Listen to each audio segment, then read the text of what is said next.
Mike Kruger, welcome to Apollos Watered. Thanks so much. Good to be with you. So here we go. Are you ready for the Fast Five? Fire away. Here we go. You lived in Scotland, so the thing you enjoyed most about living in Scotland was? Wow, Scotland was fantastic. Great fish and chips because we lived in Edinburgh right on the coast, and they'd be fresh caught, and they were wonderful. Did you ever pick up the Scottish accent, by the way? That's not a Fast Five question, but... We picked up this little lilt from time to time as we finished sentences that was pretty common there, and we just found ourselves doing it just by having lived there several years. And that happened sometimes, but then we lost it as soon as we got home. So, how many years were you there? almost 3. Okay. Scotland. I was looking at Scotland one time to go into Aberdeen, and I asked the guy there, I said, hey, what's it like? And he goes, if you don't mind not having American football, good food, or sunlight, it's a lot of fun. Well, I don't mind that. I don't mind the American football. I'm a soccer fan, so I loved it there for that reason. But the sunlight problem was a problem. It was very dark in the winter. I follow a lot of Facebook groups of Edinburgh just so I can see the photos and be there, get the essence, because I love Scotland. All right, in the summer, it's glorious. Like if you're there in July or August, it's like heaven on earth. But then when you're there in February, you're wondering, where did the sun go? Here's the next question in. The best way to describe your fashion style is what? Oh, I'm wearing it right now. My tweed jacket, C.S. Lewis scholar style. I mean, I'm a professor, I'm a scholar, so I don't actually think much about fashion, just something to sort of get the job done. So yeah, there's a lot of people who are in the social media world think a lot about that. I probably need to think more about that, but maybe that's the scholar in me. I see. I like the scholar fashion. I mean, the question is do you have patches or no patches? I do. I have patches. So yeah, that's what I'm talking about. No kidding around. If you're gonna go tweed, you go all the way. Scholar. Yeah, that's right. The real scholar. Let's do this. All right, here we go. If my kids were to pick up one thing that they could change about me, it would be what and why? Probably that I drive more slowly. I tend to drive little fast from time to time, and my kids are always like, Dad, slow down. So that's probably on family road trips, that's probably where they're like, wish mom would drive more than dad, probably. Okay, how about this one? Number 4. The thing that makes me geek out the most is what? Well, I mean, in my field, if I get a chance to view an ancient manuscript, I'll be glued to it. So whenever I get to travel around the libraries or museums and find one, I'll definitely geek out at that because it's such a unique kind of artifact. So, but that probably is not a surprise given my field. Yeah, but you studied under Larry Hurtado, right? That's right. Yeah, origins of early Christianity. I love that stuff. All right, here we go. Number 5, last one for the Fast Five. What movie genre would you be in? Why? Well, this will be surprising to your hearers. I love horror movies, which is like one of those facts that people are like, what? No, but I really do. I love scary movies. It's always something I've appreciated. I actually think there's different kinds of scary movies. I actually think that certain kinds, which I like, tend to be actually fairly intellectually engaging in terms of the plot lines and so forth. And that's probably one of the reasons I enjoy them, because actually, believe it or not, they're a lot more thoughtful most of the time than your classic action movie. But yeah, so hopefully if I'm in one of those, I'm not going to be the guy on the receiving end of it. But what era are we talking about here? Like way back, like 1950s kind of, or are you talking about horror? 70s, 80s? Yeah. Oh, I appreciate the various different generations. I mean, in America, the horror film really didn't come into its own really until probably the 60s or 70s. You got Psycho all the way into the 70s sort of slasher films, which aren't really my style anyway. But I mean, even iconic movies like Jaws, I think could be can be conceived of as horror movies, which I think were really game changers in cinema in the 70s. I have never analyzed horror movies like that, but God bless you that you like them. They keep you engaged. Maybe I'll write a book about it sometime. Who knows? Here we go. The next question. This is just getting in a little bit of your bio. Where'd you grow up, and what led you to become the president of a seminary? That's not something that necessarily some people go, when I want to grow up, I want to be a president of a seminary. What happened there? Well, no, I didn't want to be president of the seminary. Never thought that's what I would be, or even thought about trying to be. I was and am still a scholar. But in the seminary environment, we also need leaders of individual campuses to sort of set the vision and direction. And sometimes you step up when asked. So that was about what happened to me. Now 10 years ago, I've been in the role as president. I've been here 22 years as a professor, but 10 years as president. And they asked me and I said no, and they asked me again and I said no. And then finally, how these things go, I was persuaded to take it on. And so I saw it as a labor of service, actually, because I knew it would cost me a lot more time away from my writing. But, I was happy to serve and still happy to serve here in that capacity. I'm always interested in how people get into serving at the presidential role. And I know some people are like, well, oftentimes it happened upon them rather than them seeking anything out. They were approached in the That's same true. way. So, you might argue that's what you would want, hopefully, in a leader, is not someone who's pining away to be the head person necessarily, but finds themselves called to it through a number of circumstances. And even reluctantly, it's not a bad thing necessarily, depending on their, once they get in it, they've got to embrace it. But for me, I'm 100% convinced it was the right move, but it wasn't a move that was intuitive to me at the time. But being in the 10 years, you've written a lot, and you said it's early Christianity is what your area of expertise is, and yet you've written a book called The Bully Pulpit, as we're talking about spiritual abuse in a contemporary situation. So let's talk a bit about this book, Confronting the Problem of Spiritual Abuse in the Church, because this is a problem. I mean, let's just start from the very beginning. What's the definition of spiritual abuse? Let's start there, and then we'll move out.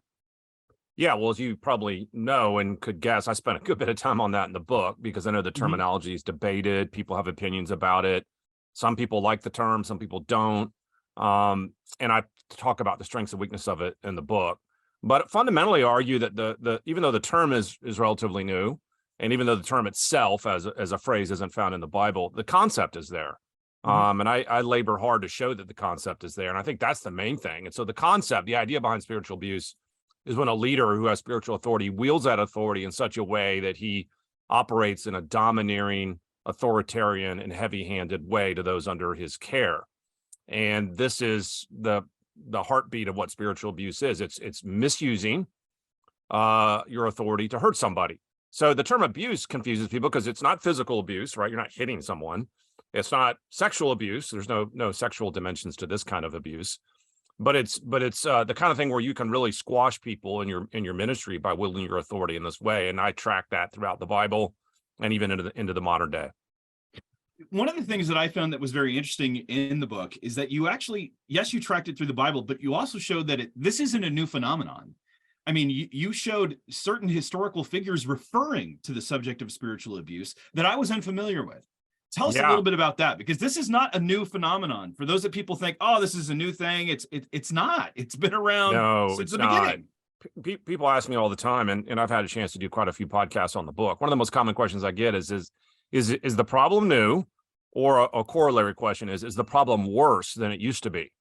And we don't know if it's worse or not. There's no hard data on it, but it's certainly not new.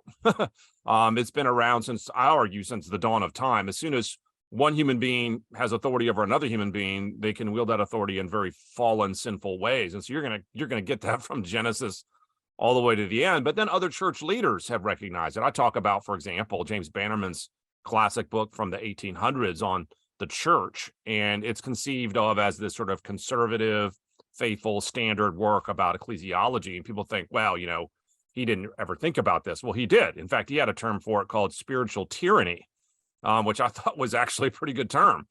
We use the term spiritual abuse, but pick your phrase. And again, at the end of the day, I was like, I don't really care what we call it. I stick with spiritual abuse because it's well established as a phrase now, and people can wrap their head around it. But we could call it other things, and other terms have been used. So why do you think, though, it is exploding, at least into the consciousness of people? I would say the same thing as you. We don't have enough data. I wholeheartedly agree. But we are more aware. Social media has made it aware. We have the rise of the celebrity pastor. Everything is at our fingertips, and people say, oh, it's getting worse and worse and worse. I think we're just aware of it now, whereas we didn't before. But what are some of the factors that you see that cause the rise of this phenomenon at this moment in time? Yeah, it's hard to know why we're seeing it more. I mean, you mentioned social media. Certainly that is obviously a factor, although it's hard to know whether it's just exposing something that was already there, or whether it's in some sense playing a role in its cause. I think it's probably a mix. I think one of the factors that needs more attention, and I cover this a little bit in the book, is I think this sort of problem often stems from the cultural conditions that are around the church right now. I think the church is feeling very pressed on, very feel a lot of hostility from our culture. It seems like where the culture is slipping away, our power in the culture is slipping away. Mhm. And people are very concerned to make sure they defend and uphold and sort of rally the church to defend its status in both culture and in the lives of people. And I think whenever the church is in a state like that, people tend to get defensive, and they tend to try to press their authority more strongly, and they try to sort of prove the value of that in ways they may not otherwise have done in different cultural contexts. So I do think the cultural moment we're in is causing that. And I think that's unfortunate. I mean, I think as leaders, the defensive posture where we're trying to sort of defend who we are as pastors, defend the authority of the church in a hostile world. I get it. I feel it too. But we can't abandon Christian principles and Christian conduct as a result. And I think that's part of what's been happening. Do you think, though, the reason that so many places and people are reluctant to talk about it or address the subject because they are afraid of exposure and the lack of credibility for the Christian message in the public arena? Oh, that's tied in exactly with what I just said. If you feel like you're in a hostile culture and the church is losing ground, the last thing you want to do is allow any critiques of the church. And critiques of the church look like you're on the wrong team. And stop pointing out the church's problems. We're in a crisis here. Let's all be pro-church, not anti-church. Now, of course, I address this in the book because I think the idea of calling out abuse as anti-church is totally a misread of what's going on. Calling out abuse in the church is pro-church, it's pro-Jesus, it's pro-Bible, it's pro defending the sheep God has asked us to defend, and it's done and should be done out of love for the church. So the idea that somehow calling out the church's problems is somehow unbecoming of a believer, I think we need to reevaluate that. Now, of course, you don't want your perpetual cynic who does nothing but critique all the time. And there's people out there that do that. And no one's saying that's the goal. But the idea that we should just, pull the shades down and pull the rug over things because we don't want to look any worse in the eyes of the world is self-defeating, because it always comes out. And when the scandals come out, we just look even worse because we covered them up.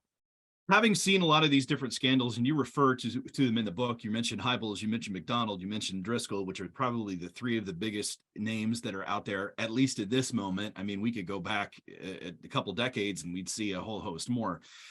However, now there's also the fear of litigation. You're seeing it even with denominations, and that's becoming even a bigger thing. I mean, the SBC ran their report, and that was on sexual abuse, not spiritual abuse. But people are now fearful, and they start rallying the wagons because any admission of guilt means they're going to be opened up to this litigation. How do we help people see, though, that the spiritual principle is actually greater than what the litigious aspects are? Yeah, I think and I didn't actually cover this part in my book. I think a large part of the church's poor response to abuse, both sexual and spiritual, is an overly litigious culture where we are listening to lawyers rather than listening to our people. Now, it is true that churches probably feel afraid to admit anything because they're going to get sued. But the fact of the matter is that should not be the priority. The priority isn't whether you get sued. The priority isn't whether you lose money or standing. The priority is truth and righteousness and doing what God has called us to do. So the idea that I'm going to cover up abuse so I can protect the church's bank account, or cover up abuse supposedly because it's going to protect the church's reputation, even if that in the short term looks like it works. What about God's view of that?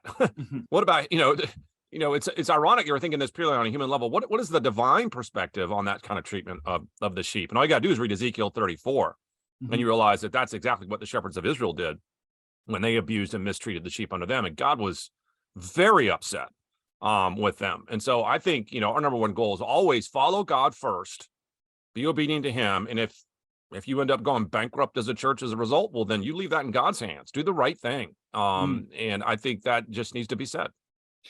So we're talking about spiritual abuse, but what is not spiritual abuse? You actually spend some time contrasting that in the book too. You said, okay, this is spiritual abuse, but this is not spiritual abuse. We want to make sure that we clarify. We've said what it is, but let's also say what it's not. Yeah, so there's two extremes out there. One extreme out there is the idea that, well, this whole spiritual abuse thing is a mirage. You should not, pastors are just doing the best they can. It's all part of our therapeutic culture. Let's stop talking about it. Okay, well, I think that's totally mistaken. And I talk about how it's real. It's a problem. We need to address it. There's also another extreme, though, out there, which just kind of calls everything abuse. So if I'm upset by anything, it's abuse. If you've offended me personally, it's abuse. And we have to reckon with the fact that that's also a real part of the scenario we're facing. And there's people that think if you point out sin, that's abuse. If you say something that bothers me, that's abuse. Well, I go through, as you noted in the book, through a number of things, and I want to make sure we know are not abuse. Not everything is abuse. And we want to make careful we just don't throw the label around haphazardly. One of the classic examples, as I indicated, is pointing out sin, both in an individual's life or in a culture, is not in and of itself abusive. Although I also point out the fact that lots of times spiritual abuse does take place precisely when a pastor or a church is dealing with someone's sin. They can be overly harsh, or handle it in a way that's not gracious and kind like Jesus would. Not that different than a police officer often abuses their authority as a police officer and uses excessive force, actually when someone's committing a crime. Here's the thing, is that no one's suggesting there may not be a crime there, but excessive force can still be true, even if a crime was committed. And it's like that in the church. Someone can still really be sinful, and the church can be right to point it out, but wrong in the way they do it. And then I went through a number of other examples in the book of things that aren't abuse. And so we just have to be careful here. And that's why I wrote the book, trying to thread that needle. And yes, that's what it is, threading a needle where we can acknowledge both extremes and hopefully fall into neither side. You mentioned that the book is much more than a diagnostic, but you've written it to help leaders understand the serious damages that spiritual abuse causes in the lives who've suffered under it. It's what you wrote in your introduction. Yeah. Have you found those spiritual leaders resistant to talking about this? I mean, I know some are like, hey, let's talk about this because they recognize it. They've experienced it. But have you experienced hesitancy from those in leadership about addressing it because they're afraid it's going to open them up? Oh, yeah. There's defensiveness out there. And look, I get it. I'm a pastor too, right? I mean, one of the reasons I felt like I needed to write the book is because I think it needed to be written by somebody who is sort of seen, hopefully, by the main audience I'm trying to reach as with them. Like, I'm not against the church. I'm part of the church. I'm a pastor. I'm for you as pastors out there. But there is a defensive posture that I'm trying to break through, where people are like, well, I can't concede an inch here, because if I concede an inch, then the whole church is going to implode. Part of what I tried to do in the book, though, and you hinted at this, is to show the serious damage that spiritual abuse does to a congregant or congregants, and how hopefully that can be motivating for whoever read the book to realize, oh, wait, maybe this is really a bigger problem than we think. Sometimes the reaction we get from people is like, well, okay, so the pastor hurt some people in the church, it's a fallen world, get over it, kind of attitude.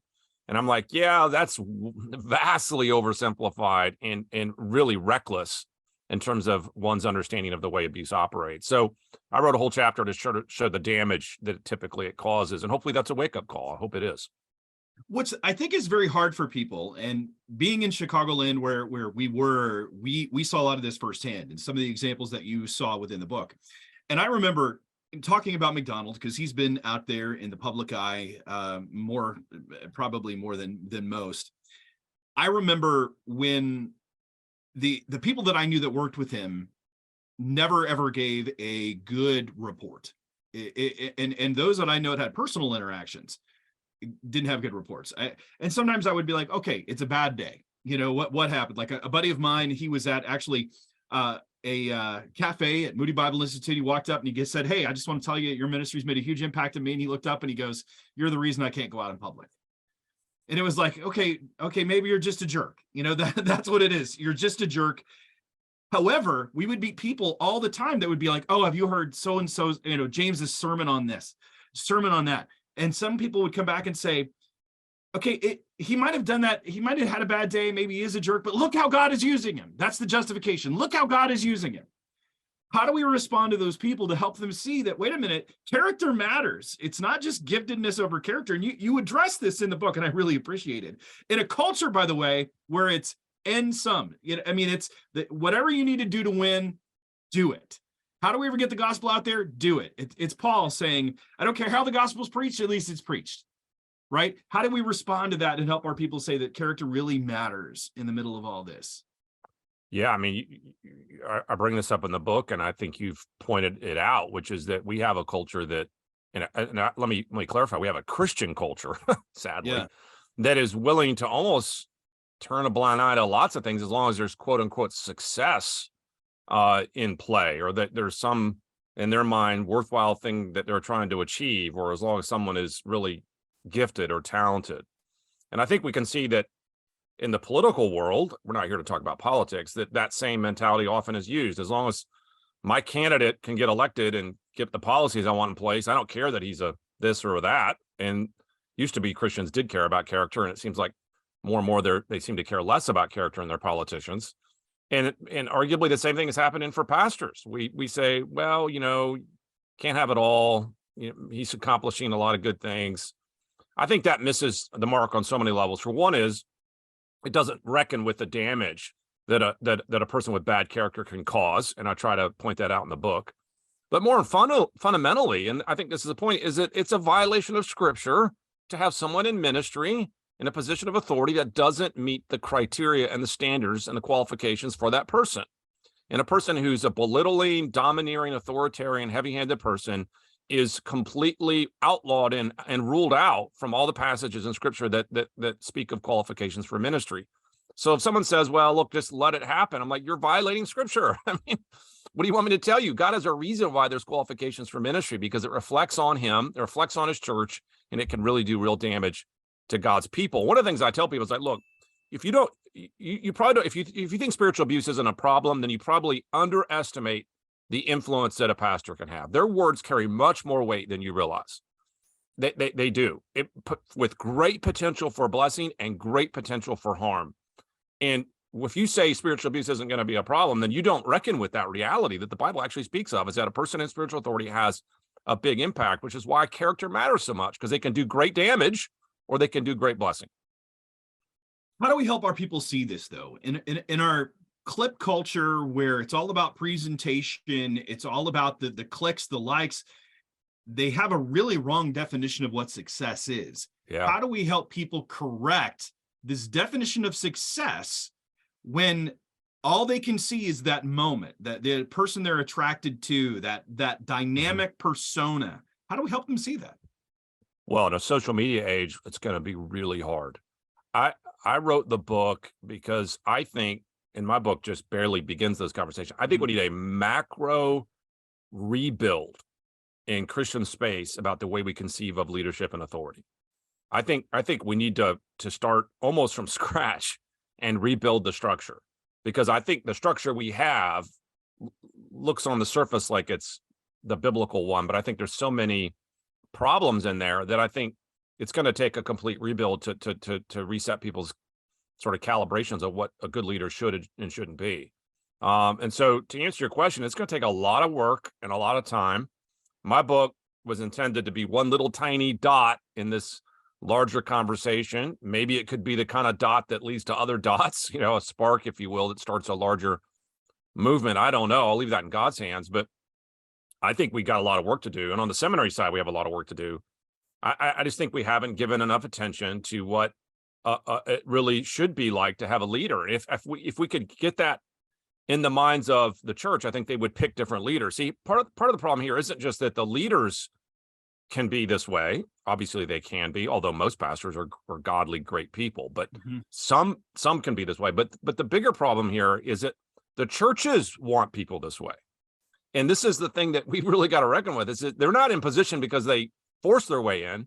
Churches have invited them in and cheered them on and created their own celebrity culture around them. Why are churches doing that? And we've got to figure that out. Well, that's going back to, and you reference this in the book, we want a king. We want a king. We want to be like the other nations that are around us. And that's part of the problem. The other issue, though, is you're talking about seminaries. I mean, being the president of a seminary, you've seen the state of theological education better than almost pretty much anyone in our audience. Knowing, though, that some of the search firms that are placing pastors in these mega churches I remember it was a few years ago talking with one of the big headhunters that were out there for replacing pastors. And at the time, I don't know if the data has changed or not, and I referred to this on the show, but 50% of their hires had no theological or seminary education at all whatsoever, which has to be so depressing and startling, especially to a seminary president, because that's where you make it. But I've talked to some pastors that are like, they're talking about stuff that for them didn't matter because it was getting in the door. It was the again, the charismatic persona, building the brand. And we're not just dealing with the spiritual abuse. We are dealing with an entire culture built on faulty premises on what it means to be a man of God and to help the kingdom of God, to grow the kingdom of God. And as you mentioned, it's going to take it's a macro level rebuild that's there. But on the other side, you have those that have come along and said that are pointing this out just like you are. Now, some have actually built entire ministries based upon pointing out spiritual abuse. And while there's the part of me that goes, yes, after a while I go, wait a minute, calling it out one time is something that I mean, we need to call it out. I fully believe we need to call that out. But sometimes I've seen other people and I've had other leaders tell me, they're like, oh, so-and-so's posting again. And they've just become everybody now sends it to them, whatever their issue is, any hint of spiritual abuse whatsoever. How do we help that? I mean, what do we do with that? Is it a good thing? Is it a bad thing? How do we evaluate these types of ministries that have built up to call it out? Like you said, you want to be the first to help further the conversation, but is there a point in time where you start seeing abuse in the shadows everywhere you go? How do we hold those two things in tension? Yeah, well, they will be in tension. And, as I indicated already, these two extremes are out there, which is the extreme that doesn't think abuse is a problem at all. And then another extreme that says they finds it everywhere. And we've got to find a way to have a healthy balance between those two. It's interesting. Each extreme thinks the solution is there. So the extreme that says there's spiritual abuse is not a problem, the idea is never talk about it. And the group that says spiritual abuse is everywhere, that's all they want to talk about. And so I'm trying to create in my book, and hopefully I've gotten close to this, a healthy balance between those two extremes. Watchdog websites are complicated things. People ask me a lot about these. What do I think about them? And I have a mixed reaction. I want to acknowledge on the one side that someone like a Ravi Zacharias would probably still be in ministry today if it wasn't for somebody out there on the internet saying, "Hey, this isn't right. We need to address this, and we're not going to stop until someone does," because no one would listen to the leaders in the organization when they brought up the red flags. So in one sense, you could say, well, those sites did really good stuff. But on the flip side, I think we could all think of sites that probably are unhealthily obsessed with some of this, and maybe are just passing along every little hint without any sort of verification. So I don't have a solution for you, and I think this is part of the complicated age we live in.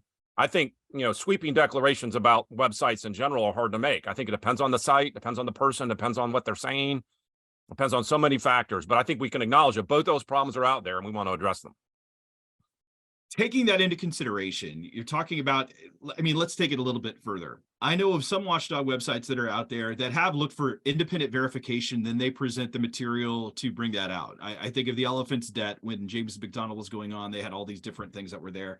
And then counter accusations started flying of, hey, these people are insubordinate, they're lacking trust, they're not violating the biblical principles and the process.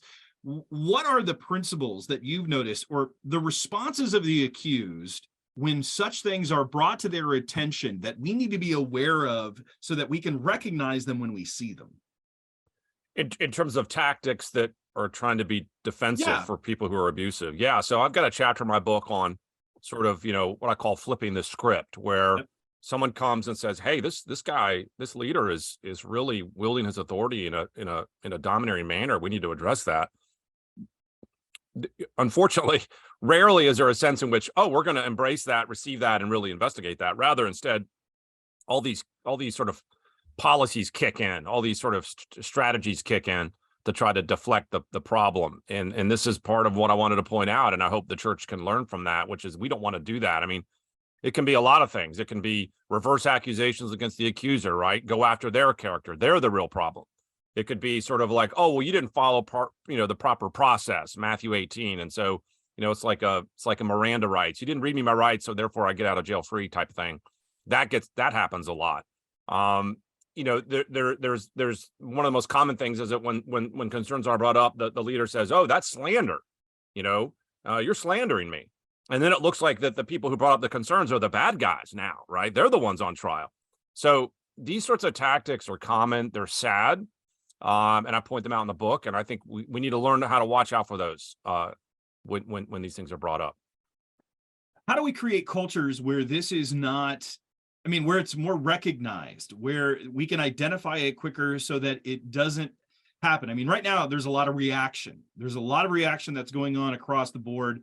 And we've seen it go in the negative. Pastors losing their jobs, and negative in a good sense, in that these things needed to be called out. They were guilty of these egregious things that have been done and scarred innumerable people in the process and defamed the name of Christ. How do we, though, create cultures where this abuse is identified and dealt with in a proper manner? Yeah, I spent a lot of time in my last chapter of my book trying to at least throw out some suggestions on that score. It's so much bigger than one chapter, obviously. I think there's two layers to this. There's what do we do with abusive pastors once they are sort of found out, and how do we listen to the victims and enact a real investigation and reach healthy conclusions and true conclusions. But what I tried to do in that last chapter too is say, I think we need to back the problem up one notch. It's not as simple as just prosecuting bad pastors when they misbehave, although you do have to do that eventually.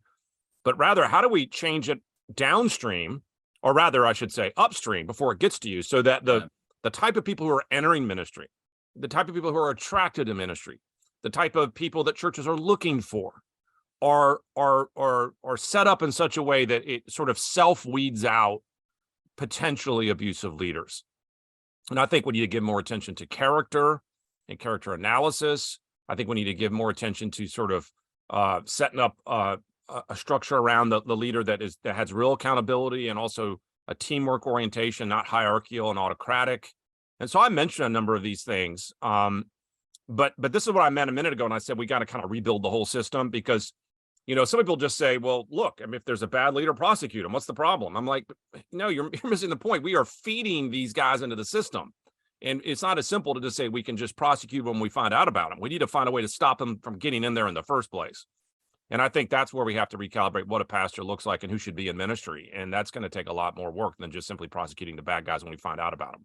Well, I agree. And that's where I think it becomes much more difficult, because you and I both know that person could be removed, and they're going to find another church that's willing to give them a shot. And church, if the culture of the church doesn't change, is going to hire the next abusive guy that comes along. Yeah. So, yeah. And so both are problems. That same abusive leader is going to take a different church. And in the same church who got rid of them, if they're not affecting change in their culture, they're just going to end up with another big, heavy-handed guy next time around.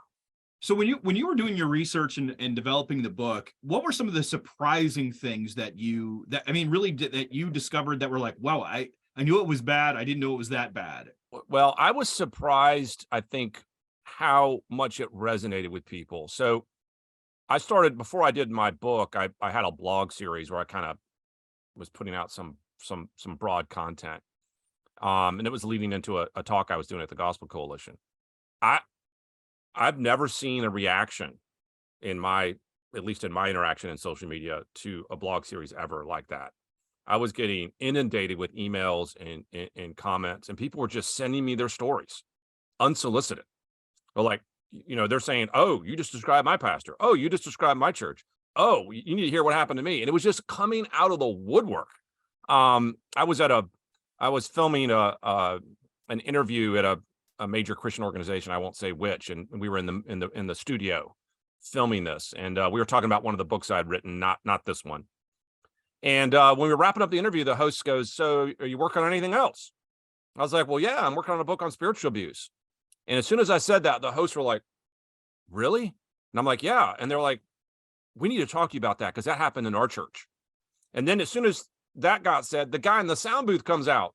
He's like, "Did you just say you're writing a book about spiritual abuse? Because that happened in my church." And so I think the thing that surprised me was that how willing people were to say something about it as soon as you're willing to give them an opportunity to say something about it. And that tells me the problem is probably a lot deeper than we think.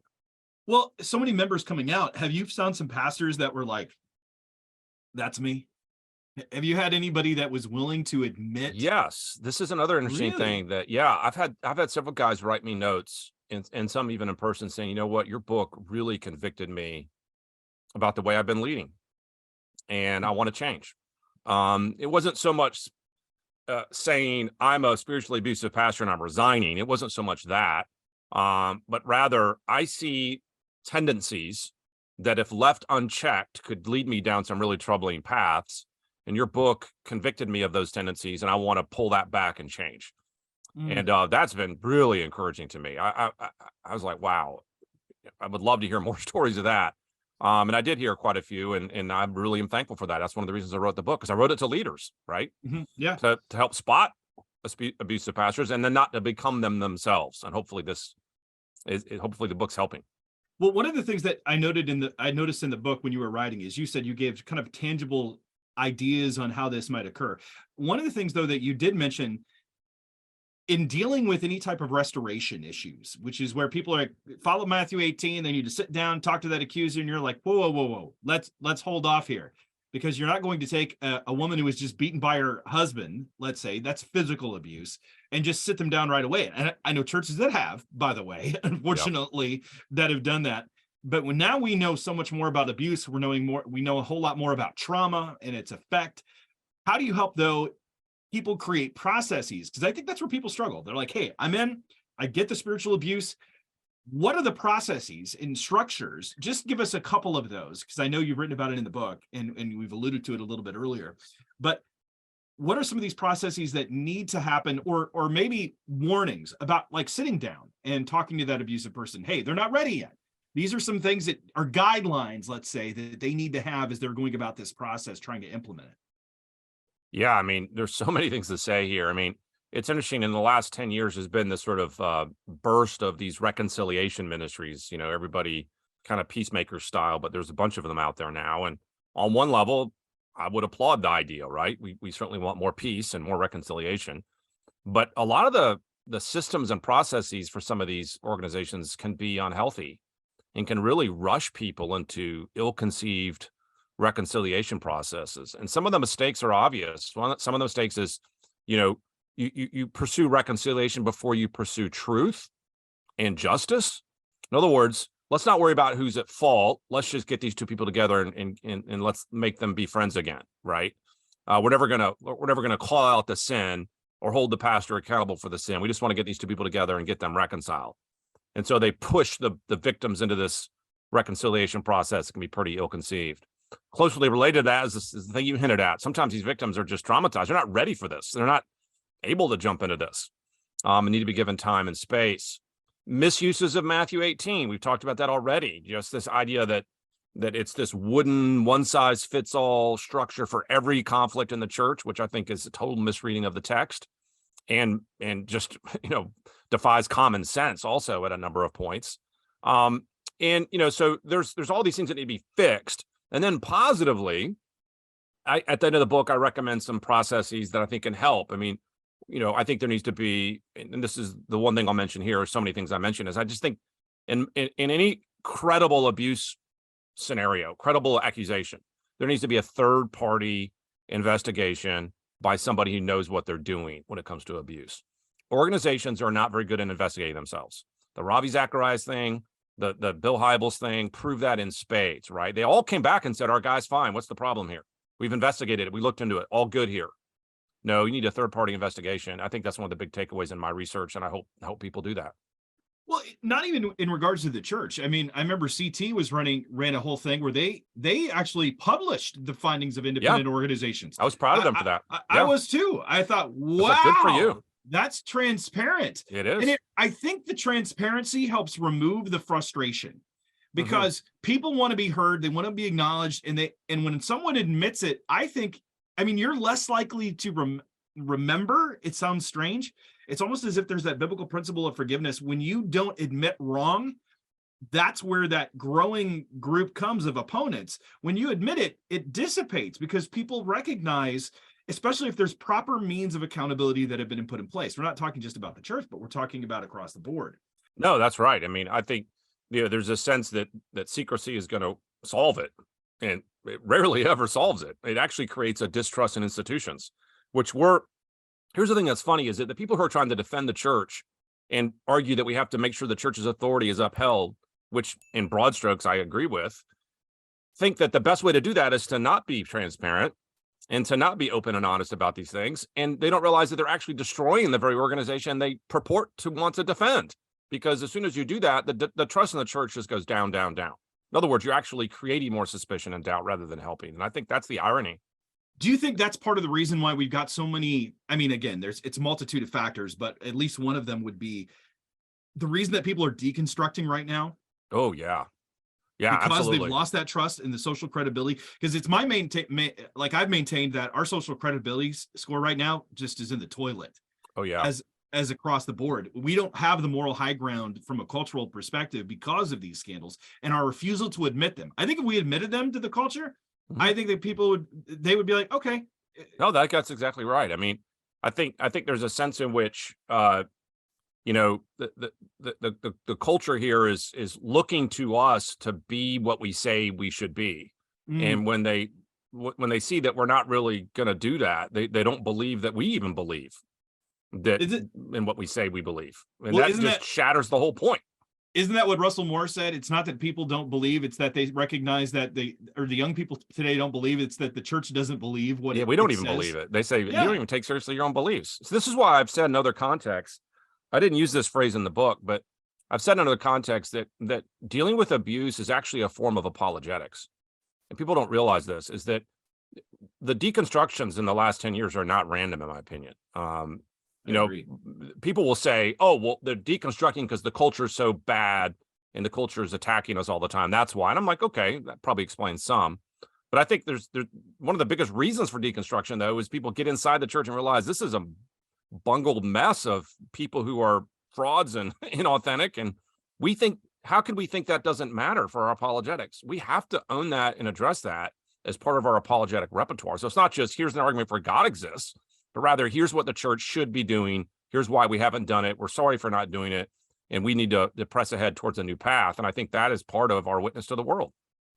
I'm in total agreement, especially when you get this idea of belonging. People don't want to be belonging to something that is not transparent or honest or vulnerable, or is continually just projecting this idea of what they believe a Christ follower should be, not the reality. One of the things that I've struggled with, and I've attended a lot of churches over the past few years, you see a lot of churches that feel like they have to put on the proverbial show. We have to show hope. We have to show joy. And it seems, again, not to say that we shouldn't be joyful, not to say that we shouldn't offer hope, but sometimes I'm like, really? Are you like that at home? Are you like that with your kids? Come on. This is part of the reason I think people find it disingenuous, is you're projecting this ideal that you yourself don't advocate for. How do we help churches that find themselves in these waters to practice transparency, lamentation, dare I say, after admission and confession within a worship gathering? Is that ever going to happen? I mean, I'm sure it has happened in some context, but have you heard of anything church going, we screwed up, we messed up, yeah, we've created a culture of abuse? I mean, have you ever seen anybody do that? Because I don't. I hear, yeah, Jesus, and I'm like, hey, praise God. But there's been a few examples of at least pieces of organizations sort of acknowledging we blew this. I mean, after the Hybels debacle, the entire elder board resigned, which, okay, there's some level in which they just admit we blew it. I know that for the Ravi Zacharias thing, it's complicated because it wasn't the organization as a whole, I don't think, has repented really, but the individuals within it have said, wow, I was part of that. And I'm sorry I was part of that. And so it is encouraging to see those from time to time. But I think your point is well made, though, is that, church has become such a production. And I think this is part of the problem with our social media age, is that we're like actors, and it's like an episode of a show. And this week's episode is this, and we're all putting on the message that's part of the script. But I think people begin quickly to see through that and go, wait a second, this is just like a TV show. You guys are no different. It's not real. And so how do we fix that? Well, I think churches there needs to be a place in all our worship services for what a core part of our theology is, which is that we live in a fallen, broken world. If we live in a fallen, broken world, there's times for acknowledging that, expressing sorrow and lament over that, feeling the weight of that. And then if we're particularly culpable in that, to confess our own role in that. But I think that sort of recognition that there's people here who are hurting. We know you're hurting. We're for you. We want to show you how the gospel speaks to that. That kind of authenticity, I think, can go a long way in this age. So it's almost like we're still operating on the 1980s sort of big church model. And I'm like, wow, this thing is like 40 years old and it's not working. Let's find some other way to get our message out. Well, I think people do think it's still working because people are still showing up. And as long as people show up, they think it's working. I'm looking at it from that Copernican idea where it's like, it's not working. And people are like, wait a minute, what are you talking about? Our crowd, the crowds are here. And I'm like, well, yeah, but they came from. Depends how you measure success once again. Yeah. If it's mainly by numbers, then you're right. If it's purely numerical, they can claim success. But we all know, scripturally speaking, the success is not measured that way. Well, it was like Kent Hughes' old book. Remember that one? If you remember that, Liberating the Ministry from the Success Syndrome, where he said it's faithfulness, it's Christ-likeness, it's love, it's sacrifice. I'm like, when are those talked about any longer? It's all about just this one aspect of discipleship, rather than understanding what it means to take up your cross daily and follow Jesus with the entirety of who you are in the gamut of full emotions and experiences. It's actually a health wealth gospel at some level seeped into the way we think of ministry. That it's if you're successful at it, then it's all smooth and good and big and you're the big show and ministry is not. We all know that life isn't like that. Sometimes it's hard. Sometimes there's setbacks. Sometimes there's problems. And I think our witness to the world will go a long way if we just sort of acknowledge some of those things. It's like a family. Can you imagine parents that just told their kids all the time, no, your life's great. Everything's perfect. What's the problem? Nothing to see here. Mom and dad are perfectly happy. Yep. Bank account's great. Yeah. And they're like, you're my parents. Why don't you talk to me like a real person, right? Like, oh, I know that. I see you fighting, mom and dad or whatever, I know you can't pay the bills. Why are we pretending like our family's like this perfect little family when we just need to own our issues? And I think it's a little like that with the church. I'm in wholehearted agreement. I know your time is limited. You're a busy man. Any other thoughts? Like we try to tell people at the end of our show, oftentimes, because we are Apollos watered, we want to give water to them, something for them to sip on, a little water bottle for the week. What's something that people can hold on to as a result of this conversation? Well, I'll say this as we kind of wrap this up, is that, this was a hard book to write. I didn't want to write this book because it's a hard topic. One of the things I would remind people of is that, we're going to do our best to try to bring reform to the church in this area. And the reason I know that we can be optimistic about it is because Christ will build and protect his church. And so I think, the listener might leave this conversation sort of discouraged because, wow, there's these problems out there and the church isn't handling abuse maybe as they should. But I also want to remind them they should be encouraged, not because the church always does things right, but they don't, but because the head of the church is actually still Christ. He loves it. It's his bride. He'll purify her. And someday he'll bring her home. And so I think we just can keep that optimism in mind in the middle of our desires to see change. Well, even as you said before, this isn't anything new. Even we look over the New Testament and there's all of these different examples of saints that were pretty sinful in situations in which they find themselves. And yet God continued to work, or as D.L. Moody said, he can make a straight line with a crooked stick. And so that's a good word of encouragement. Mike, I want to thank you for coming on the show. How can people follow you and learn more about what you're doing? Yeah, so my website is it's called Canon Fodder, which is a pun, obviously, because it's the biblical canon. But the URL is just MichaelJKruger.com. They can Google it, they'll find it. And on my site, I deal mostly with my stuff related to biblical authenticity and reliability and canon, but I talk about other things, including things like spiritual abuse, and they can track my books, speaking, and other things there. Well, Mike, thank you for coming on Apollos Watered. Thanks so much.